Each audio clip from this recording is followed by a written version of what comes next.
Out-of-body experiences, astral projection. That's what this video is going to be about. My first out-of-body experience. When I was a kid,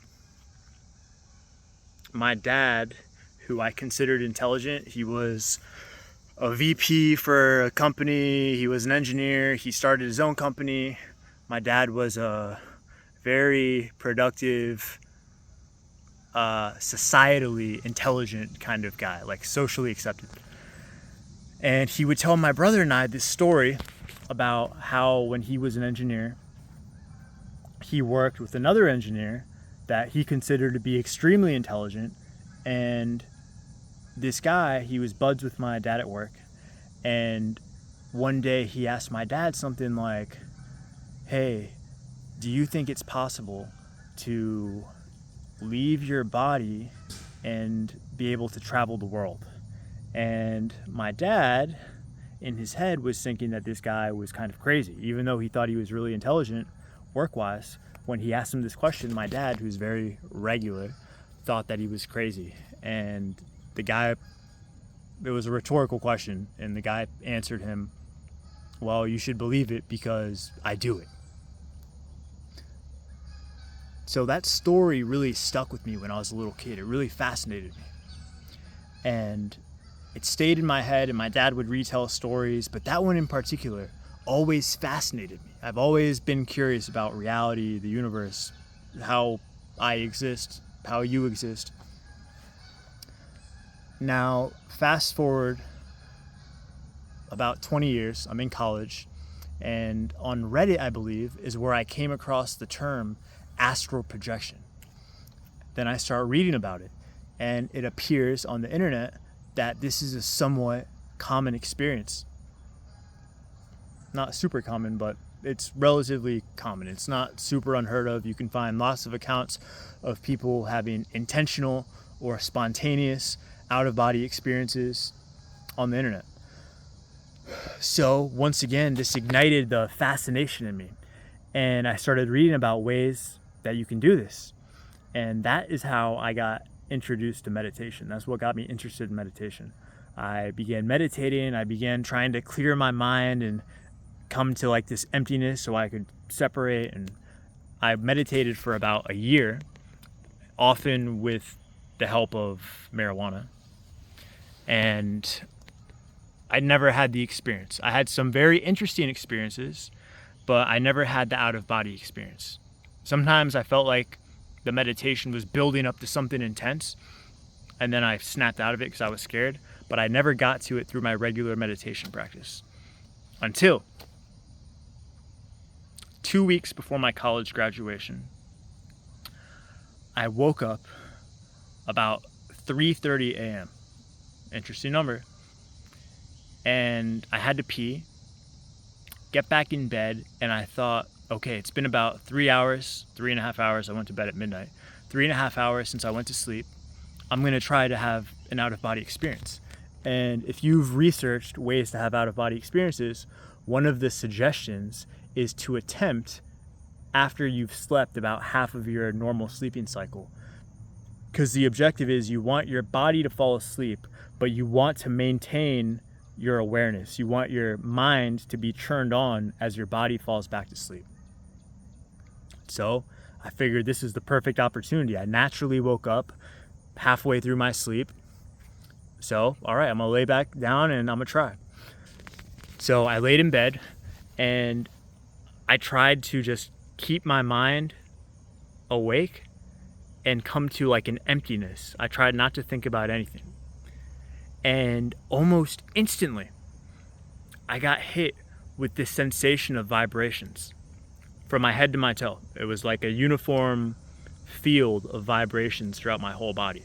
And as soon as I got hit by these vibrations, I knew this was exactly the vibrational experience that people describe on the internet before they had to have an out-of-body experience. And this was a very distinct sensation that it's not mistakable. So if you are trying to have an out-of-body experience and you have something that you feel like it might be, but you're not sure, it's not it. When you've experienced the vibrations, it is without a doubt. You're like, oh, this is what they were talking about. Holy crap. Okay, so I started feeling these vibrations, and it was like, it wasn't subtle, it was very intense. And I got really excited, but I tried to just come back to the emptiness and not be excited, not be thinking. And I just focused on the feelings. And it was like every atom of my body was vibrating at a frequency like, and the frequency, as you focus on it, as I focused on it, the frequency started increasing, started becoming like a higher frequency and a faster vibration. So it went from like, and it's like speeding up, and it feels like it's building up to something. I'm getting bit up by gnats out here. I just went sprint the river in this field, and so anyway, the vibrations are picking up and it's building up. And then the next thing I remember reading is you want to imagine the sensation. You want to imagine what it feels like to move some way. So some people talk about pulling yourself up by a rope, or sitting up, or rolling. You want to imagine, you want to convince yourself that you're feeling that physical sensation without actually physically doing it. So, okay, I got to like the peak of the vibrations, and I think what I was doing is I was imagining myself pulling myself up by a rope. I was imagining that sensation. So I did that, and then the vibration stopped, and I wasn't out of my body, and I was disappointed. I was like, oh, in my head, I was like, oh, it's so close. I almost did it, so close. And then I sat up, I was disappointed, and I was still awake. So I sat up, and I get up out of bed. I start walking toward my bedroom door, and I see my cat by my bedroom door, and she starts looking at me, and the way she was looking at me, to me it seemed very bizarre, like she was uncertain about me. And that made me wonder, maybe I left my body. So what do? I look back at my bed. What do I see?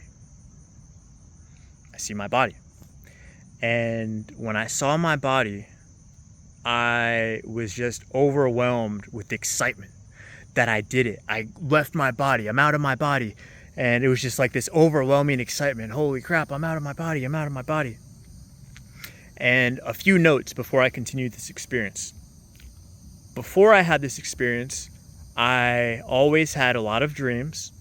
And the prior few years, especially, I had a ton of lucid dreams.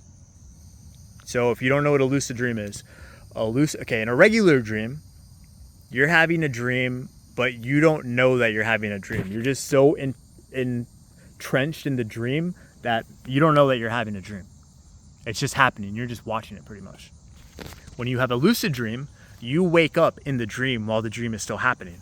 And then you have some control over the dream, but it's still obviously a dream.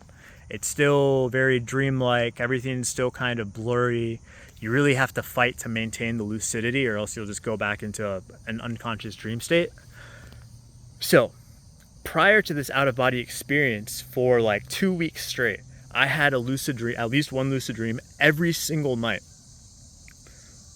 My point was saying this. At the time, I was very experienced with lucid, realistic dreams. Okay, so now fast forward to this experience. I'm out of my body, I'm looking at my body. This reality was crystal clear. How you see me, crystal clear.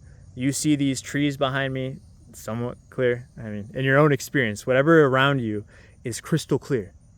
You look at trees around you, or you look at the wall, or you look at the walls, it's not blurry. So this experience was that. It was as crystal clear as this. Okay, so I'm processing what's going on, and I decide to go out through my bedroom door.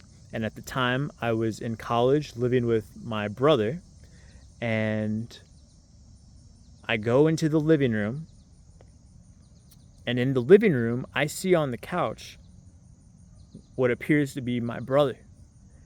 And my brother knew that I was interested in the out-of-body experience, astral projection. He knew that I was meditating all the time because of it. He knew that I was trying to see if it was real or not. So I see my brother. And my brother, okay, I see what appears to be my brother. And what appears to be my brother looks at me. And it's recognizing me. It's seeing me. And I think it's my brother.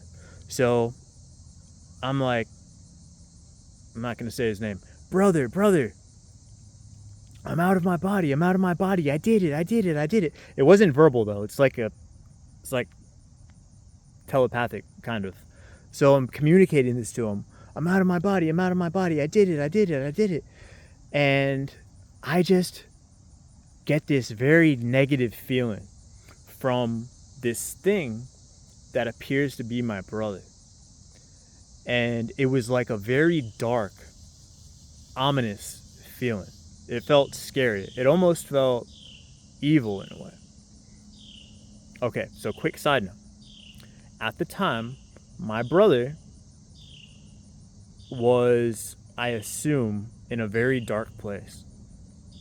My brother was an alcoholic, and he was drinking all of the time.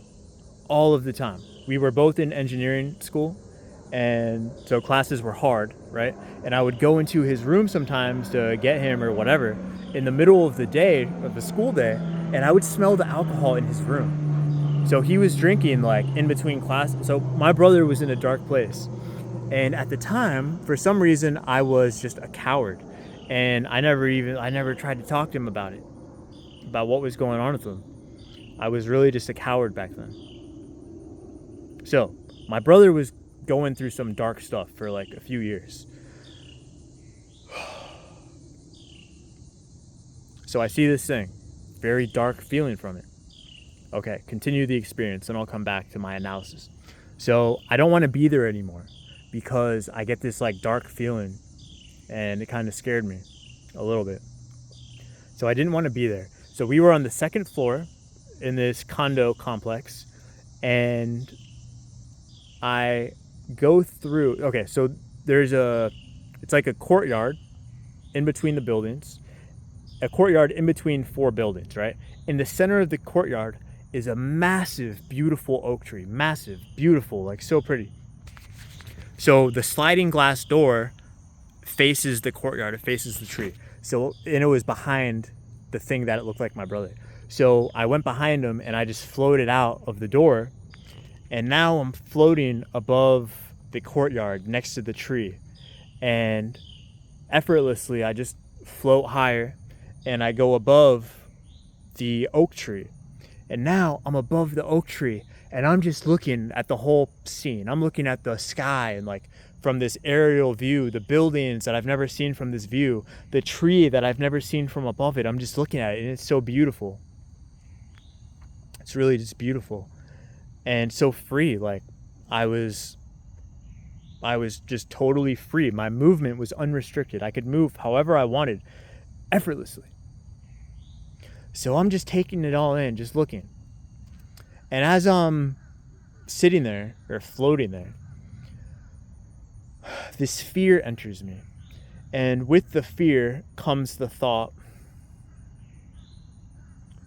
what if I can't get back into my body? And actually, I said with the fear came the thought. It was more the thought came and then the fear came. And when the fear came, as soon as I felt the fear come up in me, back in my body, back in my bed. And this was another difference in my experience between, from experiences I've had between dreams or lucid dreams and then coming back into the waking state. Usually it's not a seamless transition. Usually there's a seeming blank point of, or blank period of consciousness between dreaming and waking, or it's like you were dreaming and then you're slowly fading out and then you're slowly fading into being awake. This was not that. This was one moment I was floating above the oak tree, instantly, seamless transition. Now I'm awake in my body. And so now I'm back in my body for real. And I'm like, what the heck just happened? Holy crap. All right, I'm going to check if I really saw my brother there or not. So I get up out of bed, I'm in my body, get up out of bed, open my bedroom door, and this was interesting. So my brother was not on the couch, but literally same time as I'm opening my bedroom door, same time as I'm opening it, I hear the apartment door opening simultaneously. So two doors are opening simultaneously. I'm coming out of my room into the living room, and as I'm coming out of my room into the living room, my brother is coming home. Like this, it wasn't that long of an experience. I'm guessing like 15 minutes maybe. So my brother's coming home like sometime between 3:30 3:45, just guessing, drunk as heck. And I don't remember what I told him, but he was just super drunk, so he wasn't on the couch. So that was the experience. Now let's analyze the experience. And before we analyze it, I want to say, I'll make a video on this later. People get so caught up on labels, words, real, not real, dream, not dream, out of body, in a dream, not out of your body. An experience is an experience. The label doesn't matter. The label is just the mind trying to grasp things that, I mean, you don't need to grasp you can just have an experience and that be it. So anyway, let's play around with the mind and analyze for fun. So, option one, let's say it's truly an out-of-body experience where your consciousness leaves your body. And I don't even like that wording, because if you have a transcendental or an awakening experience, what you realize is really your body is in your consciousness. Your consciousness and your body is in your consciousness. So like you never leave your consciousness. Your consciousness is, awareness is just permanent. But we got to communicate somehow. So it appears that you leave your body. Okay, so if that's the case, option one, it's real. You leave your body. Well, in that case, what was this thing that appeared to be my brother? Was it like a subconscious version of him where like maybe this being represented his emotional state? Maybe. So maybe it was him, but like the astral realm is like a different layer of reality where it's like your subconscious mind pretty much. So this was a subconscious reflection of him in this deep kind of dark state. My brother is negative, judgmental, so it seemed kind of accurate. Now he's not that way, but he was that way at the time.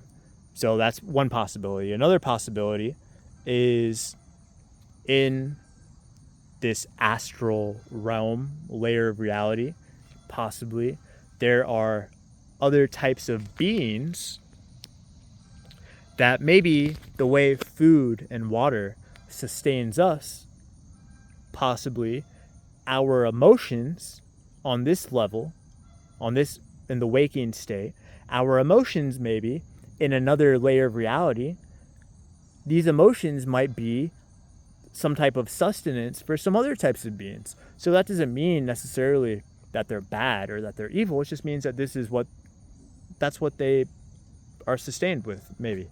So possibly my brother, if he's in a lower state, he's giving off these negative emotions, and this being entity thing latches onto him. Nothing to be so scared about. Like I said, that's just how they are. The way you need food to survive, maybe these hypothetical beings need emotions. Some need good emotions, some need bad emotions, maybe. Okay, so those were the options for if it was actually an out-of-body astral experience. Okay, now let's look at the other side. What are the arguments for it being just a more realistic, advanced type of dream? Well, in my plethora of experience with lucid dreams, when I have had a lucid dream and I'm around people, the moment I become lucid, the people that I'm around in the dream often become robots. It's like they shut down. They're there physically, but they're like lifeless. And I can make them do whatever. Yeah, pretty much. I can make them do whatever, but they're like a doll, pretty much. Which was not too different from the experience of seeing this thing that looked like my brother on the couch. It was just kind of sitting there lifeless. But this was so real.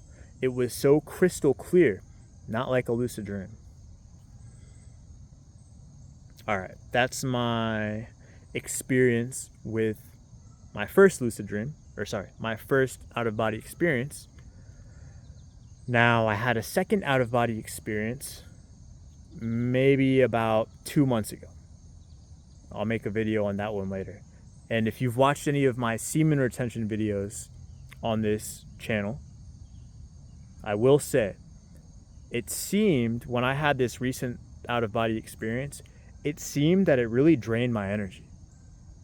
I haven't tried to have, well, I did try, but I haven't continued to try to have another one since then. Don't really care. Right now, I don't really care. Maybe I will later. It is very fun. All right, if you like this video, give the button a click if you want. Either of the two buttons. And if you have any questions or comments, leave a comment. All right, hope you have a good day. Thanks for watching my video.